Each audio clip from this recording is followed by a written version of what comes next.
Tu parles de socle, de racine, mais dis-moi qui peut aimer sans jamais céder? Qui peut rester rigide, immobile, face au souffle de l'autre? Aimer, c'est aussi plier. Un peu, souvent. Sinon, à quoi bon construire à deux? Elle laisse volontairement le silence peser, comme une provocation. Lui, soupire, mais la voix reste ferme. Plier? Oui, mais jusqu'où? C'est là que tout bascule.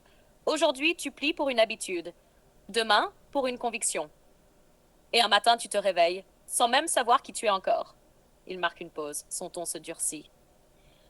Tu crois bâtir un couple, mais en réalité, tu démolis ton propre temple.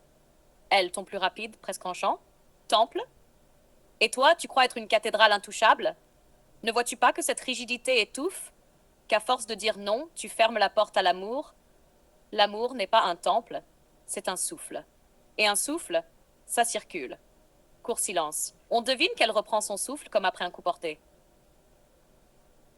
Non. L'amour n'est pas un souffle qui efface tout. C'est un feu.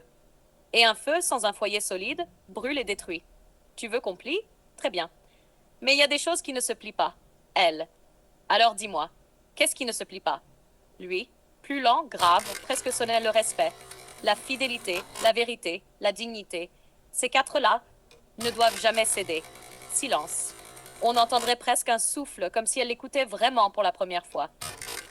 Elle, chuchotée, émue. Et si l'autre ne peut pas les porter, si sa vie, son passé, ses blessures l'empêchent d'être à la hauteur, faut-il le condamner ou l'aimer malgré ses failles? Lui, aimer malgré les failles? Oui.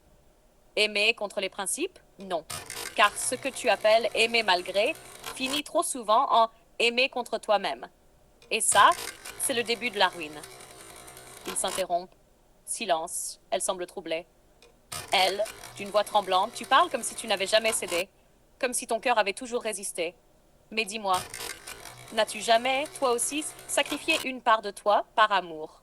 Long silence hésite, puis reprend plus basse. Tu as l'air sûr de toi. Mais moi, j'entends surtout la peur. La peur d'avoir trop donné un jour, et d'avoir été trahi. Silence épais. On devine que ces mots ont touché juste. Lui, après un long moment, voix plus grave. Oui, j'ai cédé, trop, et j'ai payé le prix. Quand tu donnes sans limite, tu n'es plus aimé pour qui tu es, mais utilisé pour ce que tu offres. Voilà pourquoi, je dis, stop aux concessions.